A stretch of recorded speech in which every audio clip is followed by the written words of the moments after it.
It was a typical night at the truck repair shop in Newton, North Carolina. Around 9 p.m., the rush of the evening started to die down. The roar of engines, the clang of tools, and the chatter of truckers faded, leaving only the faint hum of fluorescent lights and the occasional creak of metal cooling in the crisp night air. We were all looking forward to the end of our shift at 10:30 p.m. Just another hour and a half to go.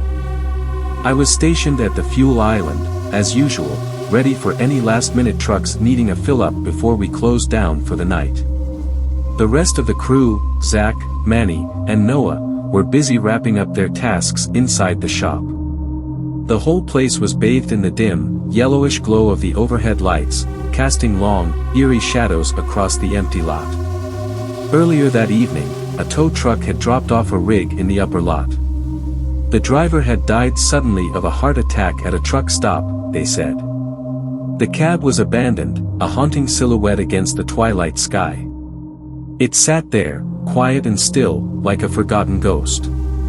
As 9 p.m. rolled around, I stepped out to check the pumps one last time.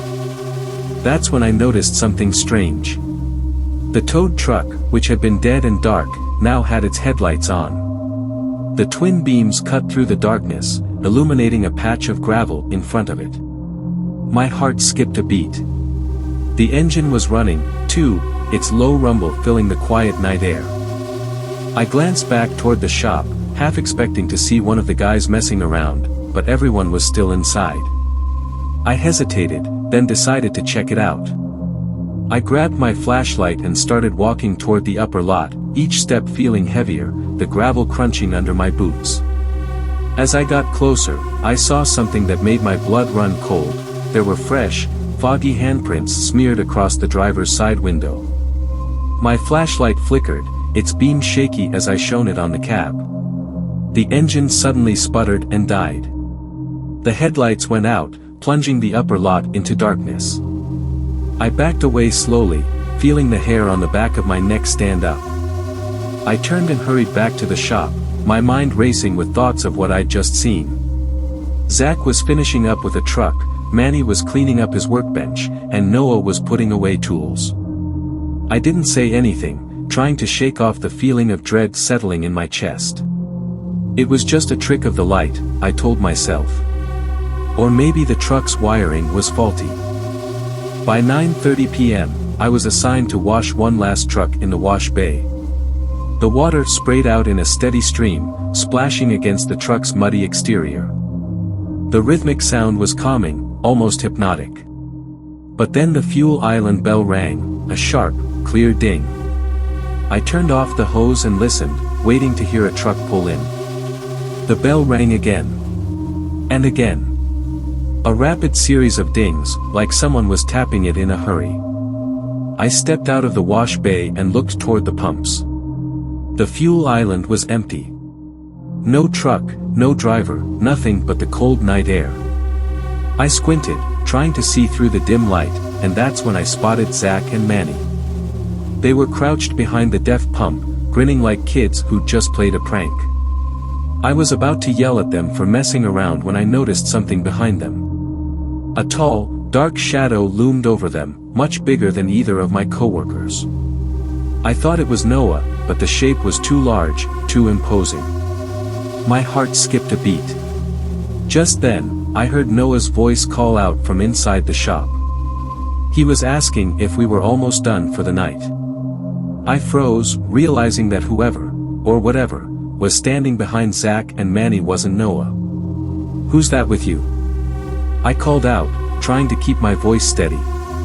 Zach and Manny glanced behind them, expecting to see Noah. Instead, their faces went pale. They jumped up, stumbling back as if they'd seen a ghost. The shadow figure stood there for a moment longer, motionless, before fading into the darkness as if it were never there. We ran back into the shop, slamming the door behind us. The look in Zach and Manny's eyes told me they had seen it too. Noah came over, confused by our panicked expressions. We tried to explain, but it sounded absurd even to us. Yet the fear we all felt was unmistakable, a shared terror that none of us could rationalize away. As the clock ticked closer to the end of our shift, we tried to focus on our tasks, but the unease lingered. Around 10 p.m., the lights in the shop began to flicker. The machines whirred down one by one, and the radio cut to static. Then, through the crackle of white noise, we heard a voice. Low, raspy, like a whisper carried on the wind, "You can't leave yet." We stood frozen, staring at the radio. It was just a local station, nothing fancy, and definitely not equipped for two-way communication. The voice wasn't any of ours. The air grew colder, the kind of chill that sinks into your bones. A foul smell seeped into the shop, like rotting meat mixed with the sharp tang of diesel. The overhead lights flickered violently before going out completely, leaving us in near darkness, the only light coming from a few dim emergency bulbs. Then we heard it, the sound of boots on concrete, slow and deliberate, echoing through the shop. Heavy, dragging footsteps, like someone who hadn't walked in years. They seemed to come from the wash bay. I grabbed a wrench, holding it like a weapon, as we edged toward the bay. The footsteps stopped suddenly, and we held our breath. My flashlight barely cut through the darkness, but I saw it again, the same shadowy figure standing at the far end of the bay. It didn't move, just stood there, watching us. A whisper filled the air, barely audible but clear enough to send a shiver down my spine, "I need a ride home." The voice was desperate, pleading, like it belonged to someone who hadn't spoken in ages. Then the figure started to move, walking slowly toward us. I swung my flashlight around wildly, the beam jittering across the walls, but when I looked back, the figure was gone. The lights flickered back on, and the shop returned to its usual hum. The cold dissipated, and the smell vanished as if it had never been there. We stood there, shaking, trying to make sense of what had just happened. At 10:30 p.m., we hurried to lock up the shop. As we stepped outside, we glanced up at the upper lot. The towed truck was still there, its cab door swinging slightly in the breeze. We didn't dare go near it.